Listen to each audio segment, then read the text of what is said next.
The day the guards dragged him away, she did not cry. I was there when it all started. In our region, we still call the chief's daughter a princess. Her name was Adana. She was young and very beautiful. People talked about her skin, her smile, the way she walked. But she was also quiet and serious. The young farmer's name was Kofi. He worked on his father's land near the river. He was strong and kind. Many girls liked him, but he never showed off. He kept his head down and worked. I was Kofi's cousin. I worked with him in the fields. Adana first came to our farm during a dry season. The chief had asked farmers to grow more food for the village. She came to see the work. She did not wear heavy gold or bright clothes that day. She wore simple cloth and sandals. Kofi did not know who she was at first. He spoke to her like he would speak to anyone. He showed her the weak crops and the dry soil. He told her the truth, that we needed better tools and water pumps, not just orders from the chief. I was nervous. No one spoke that way to the chief's daughter. But she did not get angry. She listened. After that day, she came back many times. At first, she came with guards. Later, she came with only one helper. She asked questions. She wanted to learn how people lived outside the big house. People in the village began to talk. They said a princess should not spend time in the fields. They said she should prepare to marry a rich man from another powerful family. That was how things were done. But Adana kept coming. I saw how they looked at each other. It was not loud or foolish. It was quiet. When Kofi laughed, she smiled. When she struggled to lift a basket, he helped her.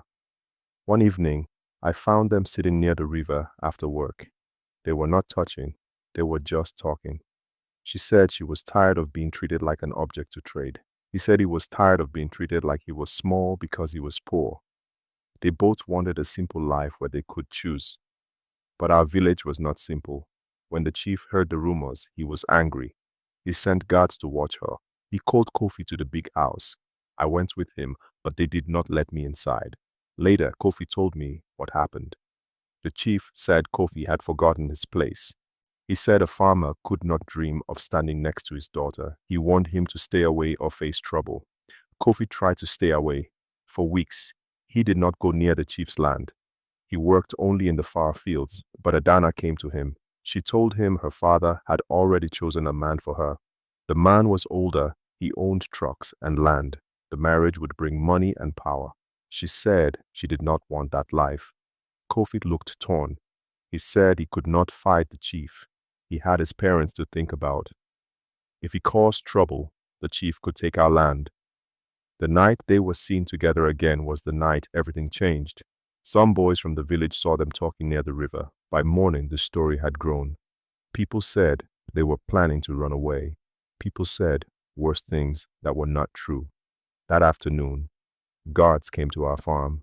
They held Kofi's arms like he was a thief. His mother cried. His father begged. The chief did not beat him. He did not need to. He only said Kofi must leave the village by the end of the week. If he returned, he would be jailed for trying to damage the chief's name. Adana was locked inside the big house. I saw her once after that. She was standing by a window. Her face looked calm, but her eyes were red. Kofi left before sunrise on the last day. I walked with him to the road. He carried one small bag. He said he would find work in the city. He did not curse the chief. He did not shout. He just looked back once at the village. Months later, we heard that Adana had married the rich man. The wedding was big. Music played. Food was shared. People danced. But I remembered her face at the window. Years passed. Kofi built a new life in the city. He married a school teacher. He works hard like he always did. Adana now runs projects in the village. She helps women start small farms. She speaks about education and choice. She does her duty well. When she visits the fields, we greet each other with respect. We do not speak of the past. I tell this story because I was there when two young people thought they could cross a line that had been there for generations. They were not foolish. They were not wild. They were just young and honest. In the end, love was not stronger than power, and sometimes that is how real life goes.